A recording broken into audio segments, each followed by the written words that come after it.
በስመ ስላሴ በስመ አብ ወወልድ ወመንፈስ ቅዱስ አሃዱ አምላክ አሜን። ሰላም እግዚአብሔር አምላክ ምስኩላትኩም ይኹን። ስድራ እግዚአብሔር አምላክ ከመይ ውዕልኩም? አነ እግዚአብሔር ይመስገን ክብሪ ይስፋሕ መድኃኔዓለም አቦይ ከምቲ ኣነ ጽቡቕ ዝውዓልኩ ድማ ጽቡቕ ውዕልኩም ክትኮኑ ናይ ኩሉ ግዜ ተስፋይን ትምኒተይን እዩ አሜን። ስንክሳር ዘወርሃ ሓምለ ዕለት 28 ስንክሳር ድሰምዕ ዘንብብ ፍቕሪ ጎይታ ኣብ ልቡ ይዕንብብ ሓለዋን ጸሎትን ተረዳእነትን ናይ ቅዱሳን ድማ ይረክብ። ዝክረ ጻድቅ ለዓለም ይሄሉ ዝኽርናይ ጻድቅ ንዓለም ይዝነብር ካብ ኩሉ ክፉእ ዘበለ ክትድሕኑ ንቅዱሳን ተማሕፀኑ አሜን። በስመ አብ ወወልድ መንፈስ ቅዱስ አሃዱ አምላክ አሜን። ወላዲተ አምላክ ቅድስት ኪዳነ ምሕረት አደይ ልሳን አንደበት ኩነኒ አሜን። ሓምለ 28 ወርሓዊ በዓል ናይ ቅዱስ አማኑኤል አምላኽና እዩ።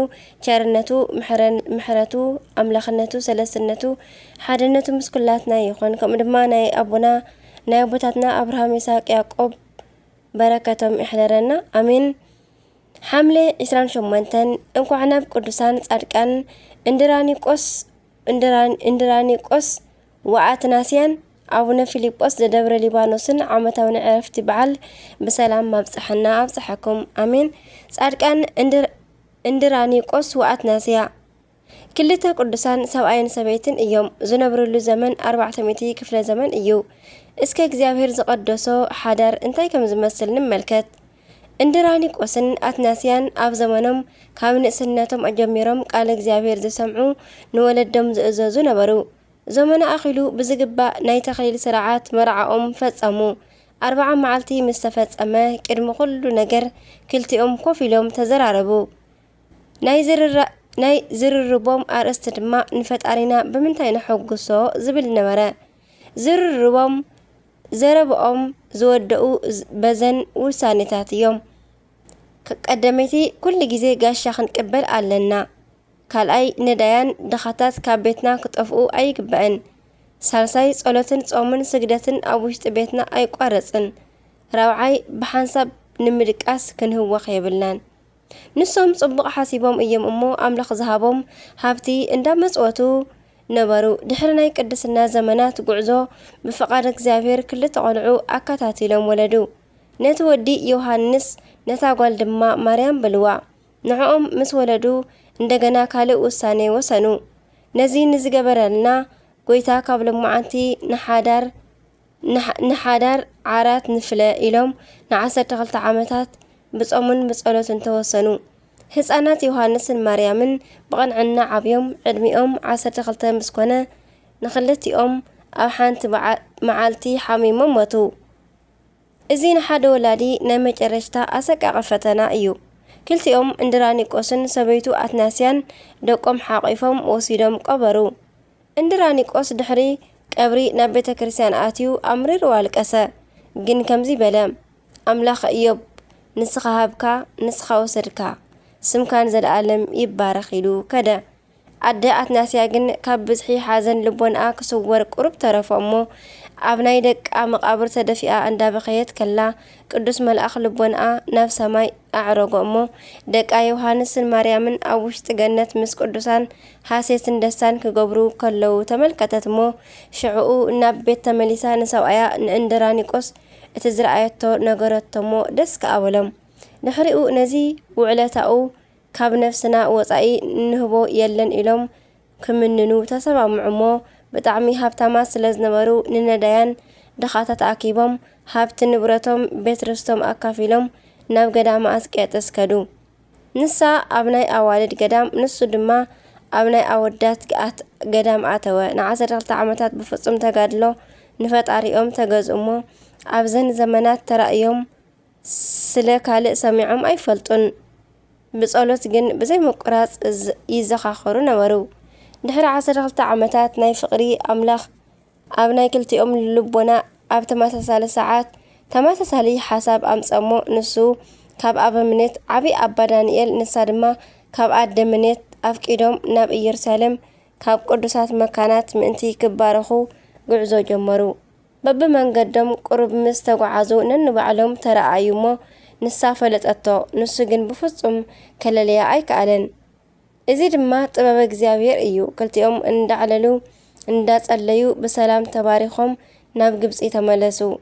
أبزن جزيات نقدس أتناسيا زلليا أين برن أكلا بجدلي كاب ملواتو بزحلفة زلبساتو لبسي كمن أودات منوكسات نبرة أب قدام أسكتس مس بصحو سقا توهيبوا أي أمو أبا دانيال سبعين سبيتن مخانون فلتا نمنتي حبيركم زي تنورو بلا أمو نعانا دس يبلنا بلوو دحريو نسا اندا فلتاتو نسجن كيف لتانا 10 عامتات بحنساب بقدسنا نبرو دحر زي زمانات جن حملة 28 قدست أتناسيا حممت أبا دانيال سقاون دومن أقبلوا أمو عرفت كجن زوا عند عربو قدس اندرانيكوس ملكعة لبيلو انت تملكتا سبيتو سنحتمو بحانت جزي سبيتون زفتوا محازاون بمسانو بخيام نعاء كبيرهم نبعت تملسو أوغيتاي وسدني بلا نسو دما تختلوا عرفة أبا دانيال دما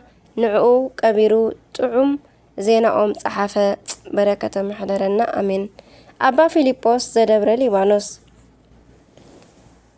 عبي إثيوبيا صادق حواريان سماعتن أبونا فيليبوس ناي صادق أبونا تكل هايمانوت ودي مزمور كخونو كلو زتولدلو أب مدرشوا أب حدشحن كل تمتن سوسان شدوسن عامة مراتيو كابن اسنتهم جميرهم مستير تمرامارن مصحفتي زمرمرون زنبرو صادق زمننو غنا أب 15 عامتهم نبره أب دبر ليبانوس بأمكرو نسلسته عامتات صنيحهم منكسو نعسران كلتن عامتات أون نأونا تكل هايمانوت ود مزمور كوينهم أقلقيلهم إيوم أونا تكل هايمانوت أب 1300 شدشتن عامة مرات نحاسي 24 مس عرفو زتخلو زتتكو أبا يلسع أكوا انتخنو نسلس أوارح صنيحهم جن عرفو أب 1300 عامة مرات أبونا فيليبوس ناي دبر ليبانوس أب منت أجا كون أمو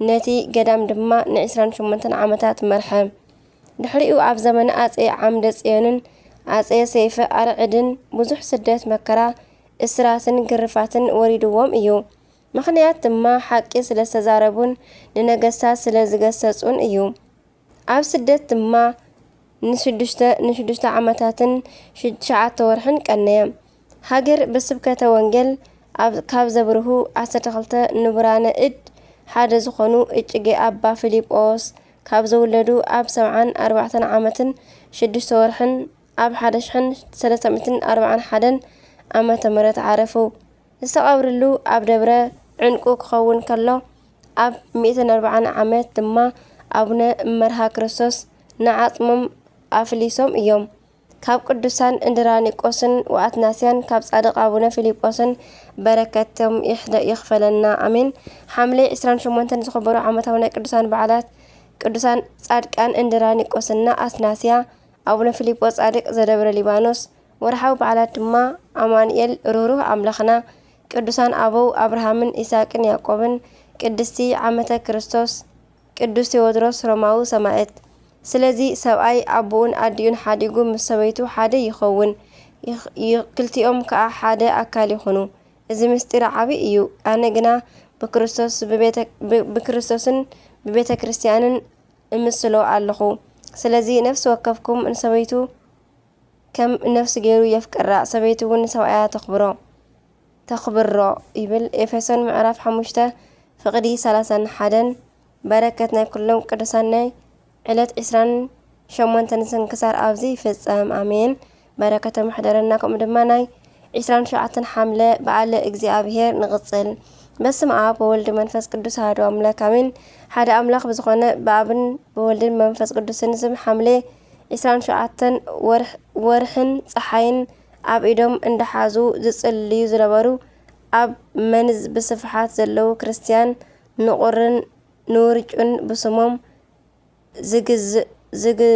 زجزتوم أبني يوحنس ذات أجرا عرفتم يوم نجمل بمرفق كرادا أشلخو بمحلف نهزاب أأمنو ذات مقا هواريات قدوس تاديوس نايسقا فلسات بزعلات يوكنا نسمعت قدوس مرسنوفا أون عرفت يوم ناي هواريا ناي قدوس تاديوس نايسقا فلسات بزعلت كاب هاجر سوريا ናብ ከተማ ቆስጥንጥንያ ናይ ቅዱስ ሐዋርያ ታዲዎስ ናይ ስጋኡ ፍልሰት ኮነ።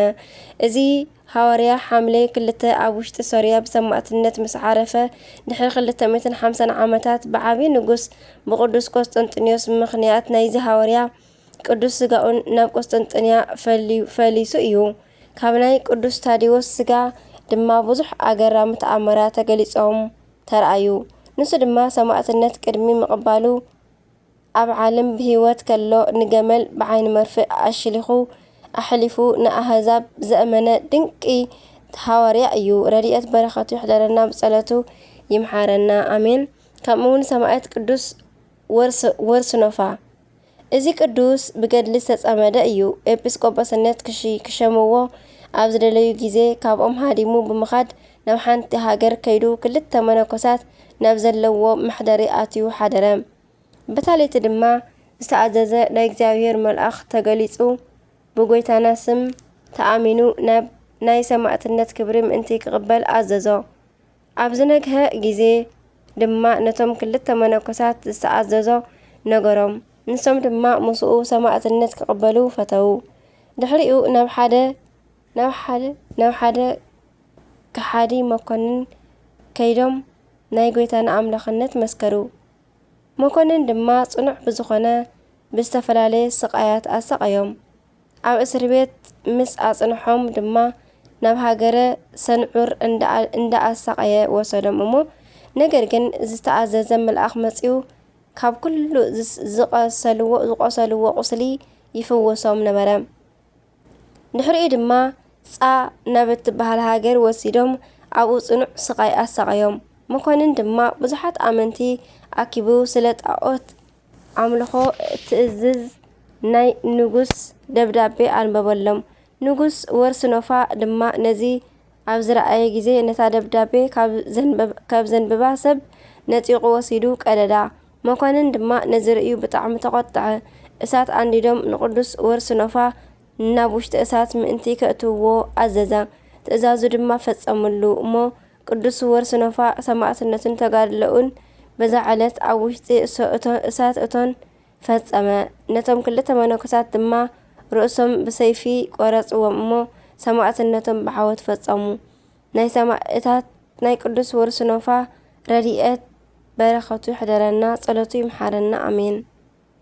ከምኡውን ኣቡነ እጨጌ ዮሃንስ ዘጠገሮ እዞም ጻድቅ ኣቦና ዝተወለደሉ ኣብ ኢየሩሳሌም ኣውራጃ ፍሉይ ስሙ ሳሬራ ኣብ ዝበሃል ቦታ እዩ። ለካቲት 28 ተጸኒሶም ሕዳር 29 ተወልዱ። ኣቦኦም ድላሶር ኣዲኦም ድማ እምነ ጽዮን ይበሃሉ። ክውለዱ ከለዉ ናብ ውሽጢ ናይ ወለዶም ቤት ብርሃን ወሪዱ እዩ። ወለዶም ድማ ንእግዚአብሔር ዝፈርሑ ሕያወት ክርስቲያን ነበሩ እዮም። ኣቦና ገና ካብ ዝውለዱ ኣብ 5 ዓመቶም ወለዶም ናብ ናይ እግዚአብሔር በት ሒዞሞም ከድሞ ናይ እመቤትና ቅድስት ድንግል ማርያም ስእሊ ተመልኪቶም ብደስታ ተመሊኦም ሰሓቁ። ኣምላኽ ዝወለደት ናይ ብርሃን ኣደ እመቤትና ቅድስት ድንግል ማርያም ድማ ካብቲ ስእሊ ወፅያ ብኸመይ ኢኻ ፈሊጥካኒ ኢላ ሓቂፋ ስዒማ ካብ ሕጂ ንድሓር ናይ ወደይ ኣገልጋሊ ክትከውን ኢኻ፣ ናብራኻ ከዓ ከም ናይ መላእኽቲ ክኸውን እዩ። በኣኻ ምኽንያት ድማ ብዙሓት ሰባት ክድሕኑ እዮም። ኣብ ምድሪ ድማ 500 ዓመት ክትነብር ኢኻ ኢላ ባሪኻቶም ከተሰወረት። ካብታ መዓልቲ ንድሓር ኣባ ዮሃንስ ንክርስቶስ ተዋሃቡ። 50 ዓመት ድማ ኣብ በረኻት እንዳተጋደሉ ነበሩ። ድሕሪ 50 ዓመት ከዓ ኣብ ደመና ተጻዒኖም ብመልአኽ ቅዱስ ገብርኤል መሪሕነት ናብ ቅድስቲ ሃገረ ናብ ኢትዮጵያ መጹ። ጻድቅ ኣቦና ኣብ ናይ ኣቡነ ተክለ ሃይማኖት ዘመን መጨረሽታ ዝመጹ ክኾኑ ከለዉ ምንኩስና ኣብ ደብረ ሊባኖስ ገዳም ካብ ኣቡነ ተክለ ሃይማኖት ተቐቢሎም ኣብኡ ኣብ ደብረ ሊባኖስ ገዳም ን50 ዓመት ብጾሙን ብጸሎትን ተጋድሎኦምን ነበሩ። ድሕሪኡ ኣባ ዮሃንስ ናብ ዝተቐረበሎም ምድሪ ብቅዱስ ገብርኤል መሪሕነት ናብ ጠገሮ መጹ። እዚ ኣብ ጠገሮ ዘሎ ገዳሞም ድማ ኣብ ሰሜን ሽዋ ይርከብ። ህዝቢ ብልማድ እጨ ዮሃንስ እንዳበሉ ይጽውዕዎም እዮም እምበር ስሞም እጨጌ ዮሃንስ አቡነ እጨጌ ዮሐንስ መስቀል ካብ ሰማይ ዝወረደሎም ዓብይ አቦ እዮም። እዚ መስቀል ድማ ኩሉ ግዜ ተአምር እንዳሰርሐ ይነብር ኣሎ። ኣብ ናይ ልደቶም መዓልቲ ሕዳር 27 እቲ መስቀል ካብ መቅደስ ወፂኡ ብካህናት ተዓጅቡ ናብቲ ጸበል ክወርድ ከሎ ካበይ ከም ዝመጸ ዘይተፈልጠ ደመና መጺኡ ኣብ ልዕሊ መስቀል ጥራሕ ረቢቡን ከም ዛንጥላ ተዘርጊሑን ኣብ ጸበል ይወርድ ነበረ። ኣብኡ ጸኒሑ ድማ እቲ መስቀል ክምለስ ከሎ ሓቢሩ ዓጅቡ ተመሊሱ እቲ መስቀል ናብ ውሽጢ ቤተ መቅደስ ከኣቱ ከሎ እቲ ደመና ናበይ ከም ዝተበተነ ከይተፈልጠ ይጠፍእ። እዚ ኣብ ዘመንና እውን እንዳተረኣየ ዘሎ ዓብይ ተኣምር እዩ። ኣቦና ኣብ ዓብይ ተጋድሎ ከለዉ ሰይጣን ደቂ እታ ዓዲ ብጽልኢ ከም ዝለዓልዎም ገበረ። እቶም ሰባት ድማ ንኣቦና ብኸመይ ከም ዘጥፍእዎም ክመኸሩ ጀመሩ እሞ ክቐትልዎም ደለዩ፣ ግን ቅድስናኦም ብኩሉ ዝተፈልጠ ስለ ዝኾነ ፈርሑ። ድሕሪኡ ንምንታይ ካብ መንደርና ካብ ወዲ ንዝጠነሰት ጓል ደሊና ንሶም ኣጥኒሶምማ ኢልና ብሓሶት ዘይንኸሶም ኢሎም ተማኸሩ እሞ ብዙሕ ወርቅን ሰልድን ንሓንቲ ጓል ሂቦም ብሓንቲ ካብኦም ጸኒሳ ብሓሶት ካብኦም ጸኒሰ ኢላ ከም ትምስክር ገበሩ እሞ ኣቦና ድማ ኣብ ቅድሚ ሰባት ብሓሶት ተኸሰሱ። እዞም ጻድቕ ድማ ኣንቲ ጓለይ ካባይ ዲኺ ጸኒስኪ በልዋ። ንሳ ድማ እወ ካባኻ ጸኒሰ ክትኽሕድ ዲኻ ደሊኻ በለቶም። ኣቦና ድማ በዚ ሓዚኖም ኣብ መንጎና ባዕሉ እግዚኣብሔር ይፍረድ ምስ በሉ ኣብታ ሰዓት እታ ጓል ኣብ ክልተ ተሰንጢቓ ሞተት። ደቂ እታ ዓዲ ድማ ብጣዕሚ ፈርሑ። ኣቦና ድማ ነታ ምድሪ ረገምዋ። ዝተዘርአ ዘርኢ ኣይብቆልኪ፣ ዝተተኽለ ኣይጽደቕ ቁርን ውርጭን ይፈራረቑኺ ኢሎም ረጊሞም ኣብ ደመና ተጻዒኖም ናብ ሰሜን ጎንደር እስቴ ጉንደ ተክለ ሃይማኖት ከዱ። በረኸቶም ሕደረና።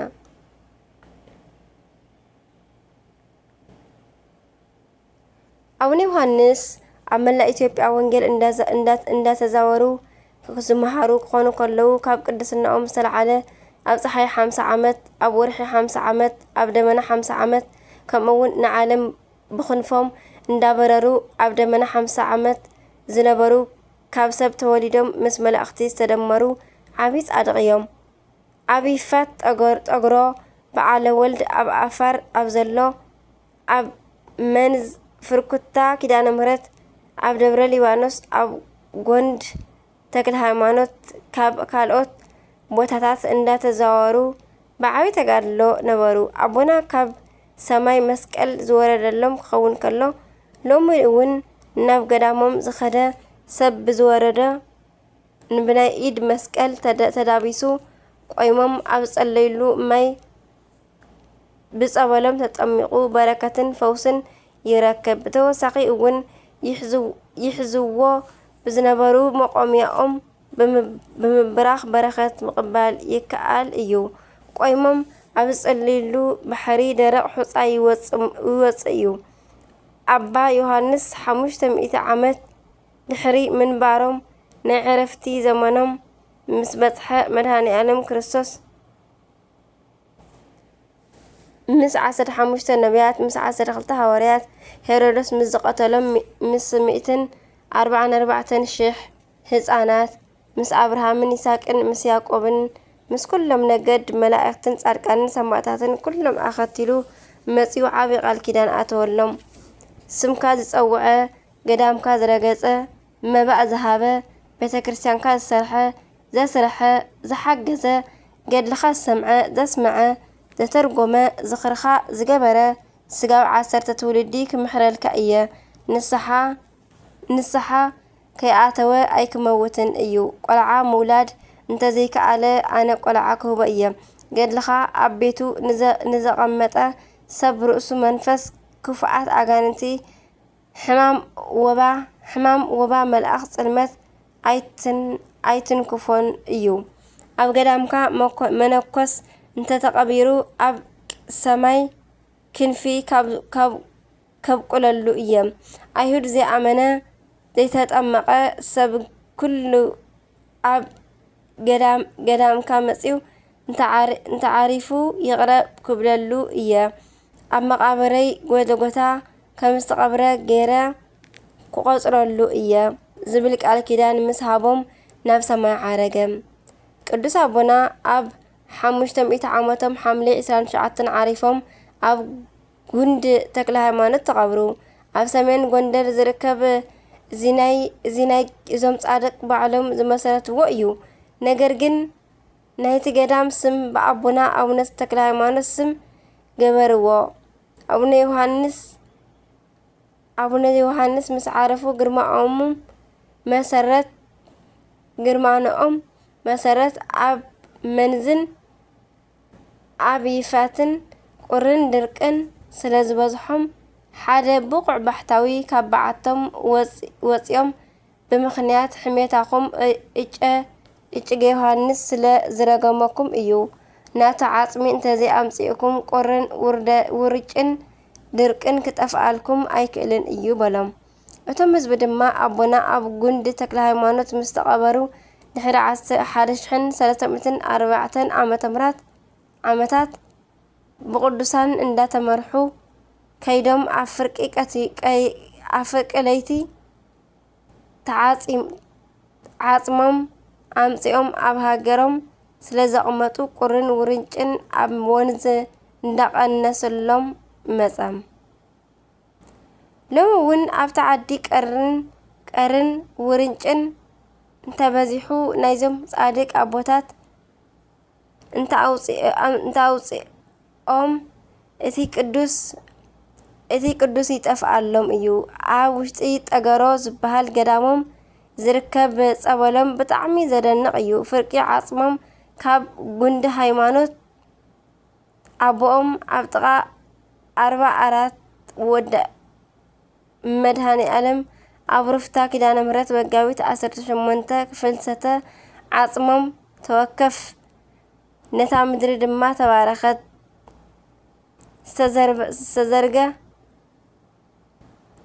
ዝተዘርገ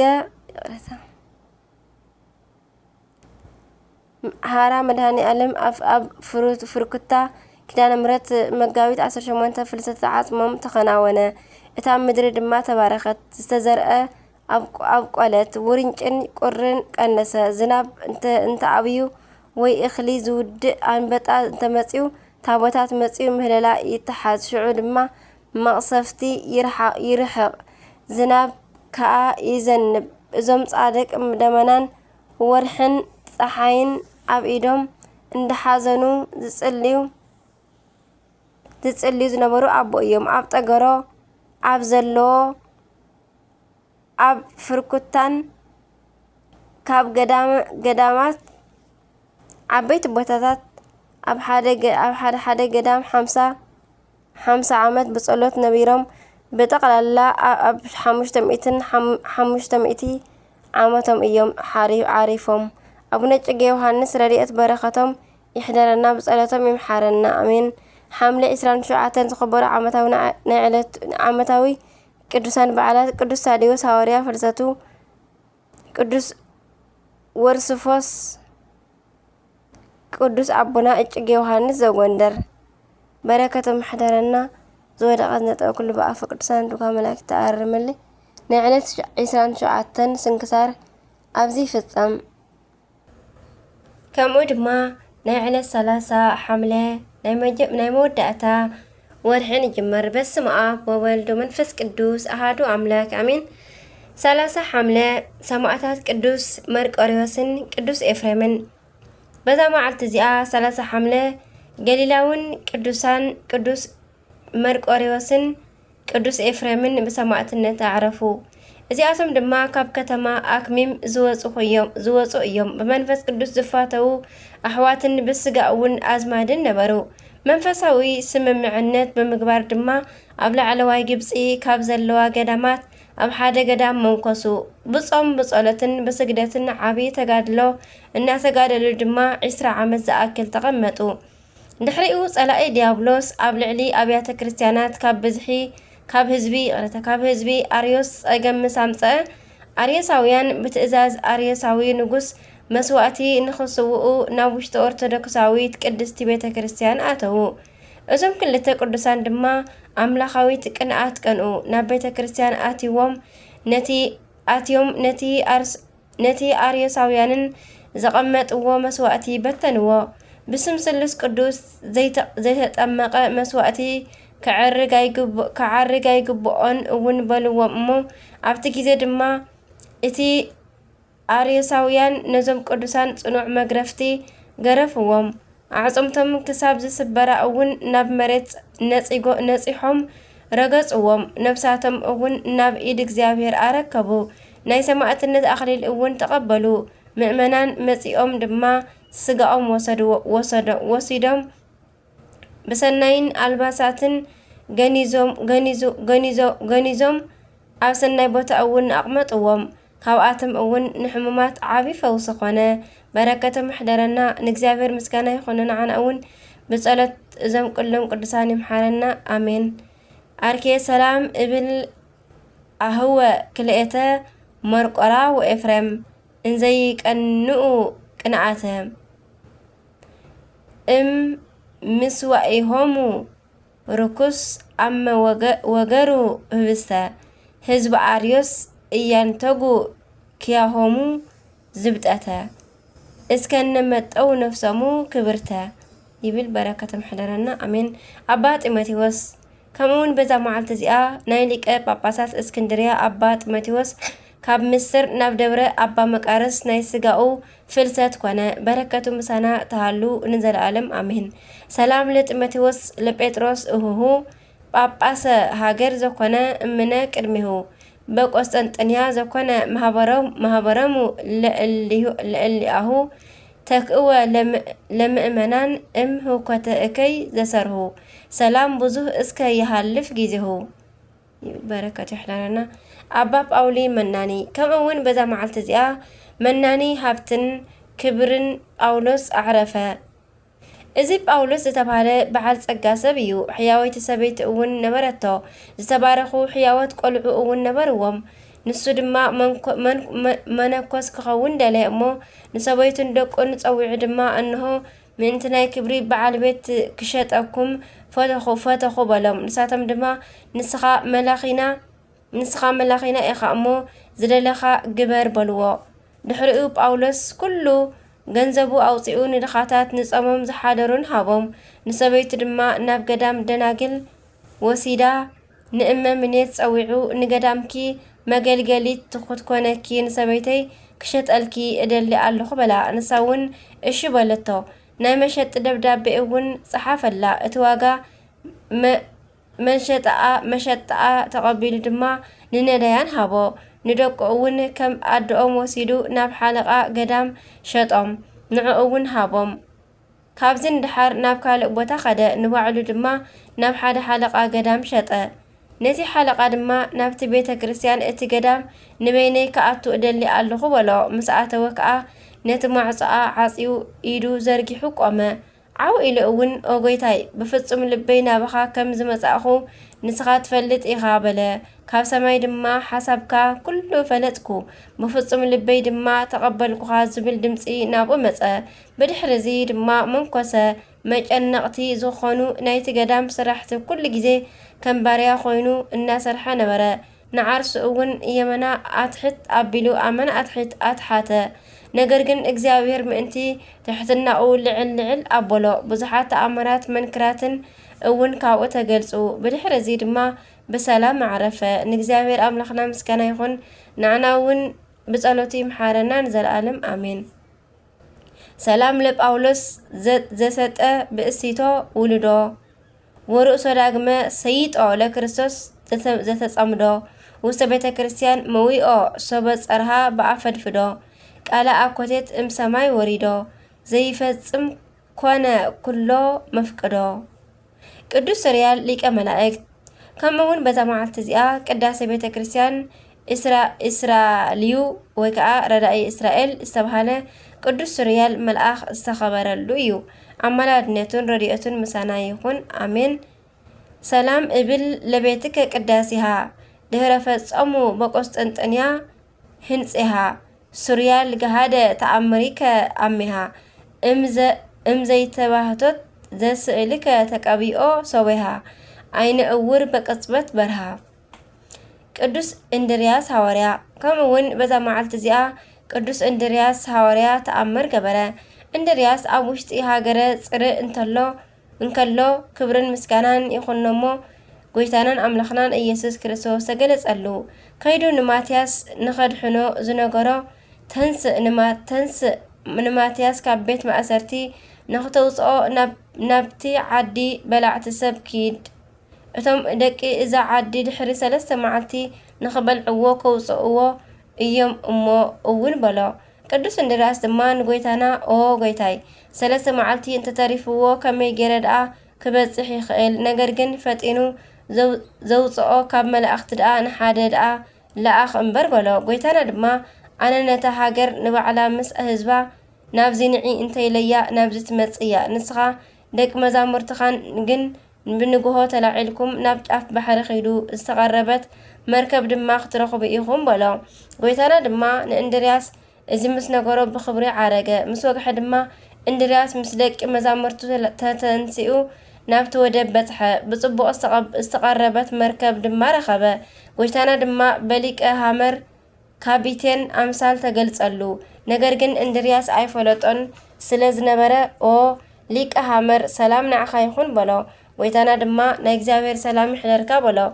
اندراس دما بزي مركب نابيت خيدا لخا مسبلا ويتانا دما سبنا بزبلعو سبات هاجر يخيدا لخو بلا اندراس دما او حاوي مساخا نختم مالاني لمنك اللخو بلا بليك هامر امثال استقلص اللو ويتانا دما نابتا مركب مس عديبهم كوعازون كلو ناندرياس ويتاخا انتاي حيل جبره بلا اندرياس دما قويتانا زغبرو تأمرات كنغرو جمره مخنياتو مس قويتا كم زرارب زلو ايفلط نبره دحريو اتي ليق حمر كم زدق سب كونه مو ابت غيزه دما اندرياسن دق مزامرتن دقسو شعو قويتانا ناندرياسن دق مزامرتن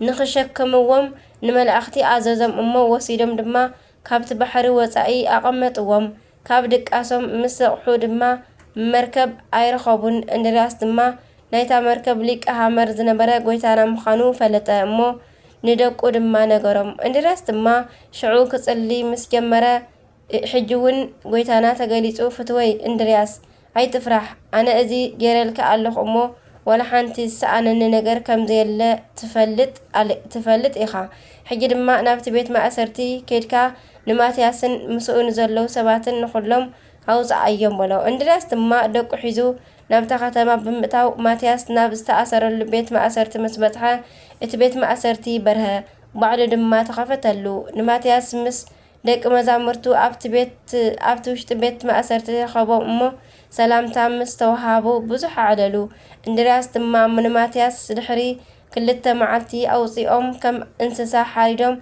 كبالعون ايوم بلكا ويتانا زرعنا يا نتا مستير دو رسعكا يا أبستزارب كوا جيزي سماين مدرن إنا واوز ايو وكوبلو ماتياس دما ويتانا كم أباقيع نما أخلت خالو كل أخوكم إيو إيومو نابزي بيت مأسرتي مساعتوني ويتانا تقليصو نسخا متخا كم تدحناني قليص إلا إيو حجيون اتقبرو أستوعد بلو اندرياس دما نفتم أسرات مستملكته كم انسسا سعري كبلعو دما مسرعي بتاع حزينو بخير نسيت عن دما مسراويتو أسرم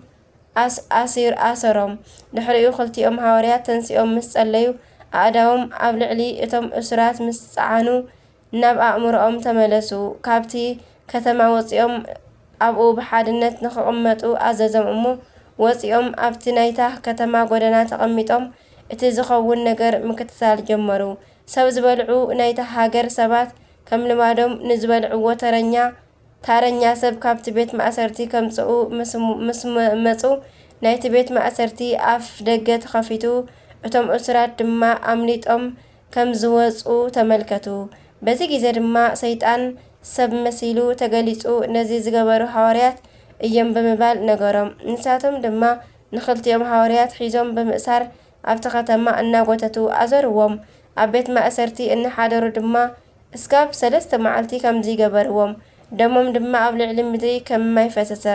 እንድርያስን ማትያስን ድማ ጸሎት ምስ ገበሩ ሓንቲ ዓምዲ እምኒ በረድ ካብ ሱራ ናይ ጥፍኣት ማይ ፈልፊሉ ነታ ከተማ ንኽዕለቕልቓ ኣዘዙ። ከም ዝኣዘዝዎ ድማ ካብ ትሕቲ ዓምዲ እምኒ በረድ ብዙሕ ማይ ፈሊቑ ነቶም ኣብታ ከተማ ዘለዉ ሰባት ንኸስጥሞም ገንፈለ። ደቂ እታ ዓዲ ድማ ሃዲሞም ካብታ ከተማ ንምውፃእ እንተፈተኑ እቲ ማይ ክሳብ ክሳዶም ኣስጢሙ ሓዞም። ብዙሓት ድማ ሞቱ። ድሕሪኡ ወይልና እዚ ኩሉ ዝበፅሓና በዞም ዝተመርፁ ሰባት ምኽንያት እዩ፣ ንሕና ድማ ብኣምላኾም ክንኣምን ኢና በሉ እሞ ቅዱስ እንድርያስ ድማ ነቲ ማይ ንኽጐድል ኣዘዞ። ከምዝኣዘዞ ድማ ጐዲሉ ጠፈ። ደቂ እቲ ሃገር ሰባት ናብቶም ሐዋርያት እንተመፁ እቶም ሐዋርያት ቆይሞም ክጽልዩ ረኸብዎም እሞ ይቕረበሉልና ኢሎም ለመንዎም። ሐዋርያት ድማ ብህያው እግዚአብሔር እመኑ እምበር ኣይትፍርሑ በልዎም። እንድርያስን ማትያስን ድማ ደጊሞም ናብ ጐይታና ጸልዮም ኣብ ውሽጢ ማይ ሰጢሞም ንዝሞቱ ብዙሓት ሰባት ከም ዝትንስኡ ገበሩ።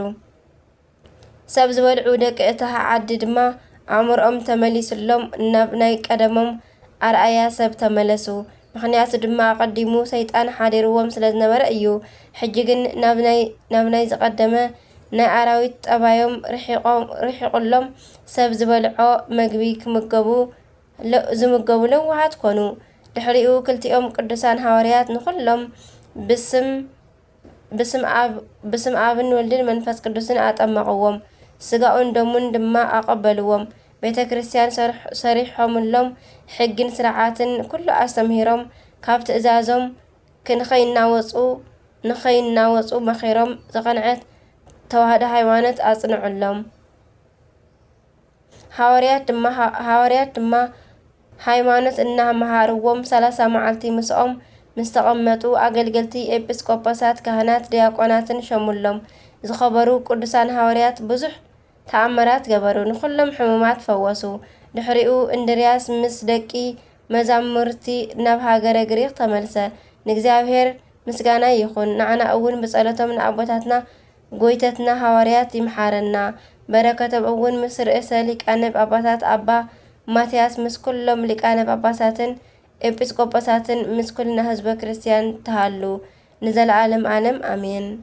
ሰላም ለእንድርያስ ሃገረ ዕልዋን ዞብኣ ለማትያስ ቢጹ ይኩኖ መርዳኣ እንዘ ያርኢ ሃይለ ተኣምር ጽኑዓ ማየ መሪረ ዓምደ እብን ኣውፅኣ ወበውሂዙ ኣእመነ ዘይበልዓ ሰብኣ። ንእግዚአብሔር ምስጋና ይኹን። ዓና እውን ብጸሎት ኣቦታትና ሐዋርያት፣ ነቢያት፣ ጻድቃን፣ ሰማዕታት፣ ደናግል፣ መነኮሳት፣ ቅዱሳን መላእኽቲ ዝተሓርዩ ሊቃነ ጳጳሳትን ኤጲስቆጶሳትን ቀሳውስትን ዲያቆናትን ሃይማኖቶም ብዝቐንዐ ኣእሩጉን ህፃናትን ይምሓረና። ናይ እመቤትና ናይ ቅድስት ድንግል ማርያም ወላዲት ኣምላክ እውን በረከታ፣ ጣዕሚ ፍቕራ፣ ኣደነታ፣ ኣማላድነታ ኣብ ልዕሊ ርእሰ ሊቃነ ጳጳሳት ኣባ ማትያስን ኩሎም ሊቃነ ጳጳሳትን ኤጲስቆጶሳትን ኣብ ልዕሊ ኩልና ውሉደ ቅድስቲ ኦርቶዶክሳዊት ተዋህዶ ሃይማኖት ቤተ ክርስቲያን ይሕደር ንዘለዓለም ዓለም ኣሜን። በረከቶም ይሕደረና። ናይ ወርሒ ሓምለ ምንባብ ስንክሳር ተፈጸመ። ምስጉንን ውዱስን ዝኾነ እግዚአብሔር ምስጋና ይኹኖ ኣሜን። ስንክሳር ድሰምዕ ዘንብብ ፍቅር ጎይታ ኣብ ልቡ ይዕንብብ። ሓለዋን ጸሎትን ተረዳእነትን ናይ ቅዱሳን ድማ ይረክብ። ዝክረ ጻድቅ ለዓለም የሉ ዝኽሪ ናይ ጻድቅ ንዓለም ይዝነብር። ካብ ኩሉ ክፍእ ዘበለ ክትድሕኑ ንቅዱሳን ተማሕፀኑ። ዝወደቐ ካብ ኣናዋ ካብ ፊደል ኩሉ ካብ ጋጋእ ዝበልክዎ ድማ ብኣፈ ቅዱሳን ድጓን መላእክቲ ይተኣረመለይ ኣሜን። አቡነ ዘበሰማያት ይትቀደስ ስምከ ትምጻእ መንግሥትከ ወይኩን ፈቃድከ በከመ በሰማይ ከማሁ በምድር ሲሳየነ ዘለለዕለትነ ሀበኒ ወህድግ ለነ አበሳነ ወጀጋየነ ከመ ንሕነኒ ንህድግ ለዘአበሰረነ ኢታብአነ እግዚኦ ውስተ መንሱት علاتنا وبلهن كله كيس مزعك يت منجس هايلو سبات العالم عالم أمين بسلام قدس جبريل ملاك أوزيت يا مريم سلام لكي دنجل بهناك ودنجل بسجاتي مجزاور صباح السلام لكي بروك أنتم ما نسوبرك فلا كرسكي تفاسيف سيد أو مريم من تتأقام من توداس من تمقص من تأكلو لأول جزاور مسريك سألو تسأليها فكر ولكي يسوس كريستوس كما يسرى لنا تعوين تماهي تسنوك كرانشي سبات لجزاور ولولادي تنجل ونمسكالو كبر آمين آمين ليكن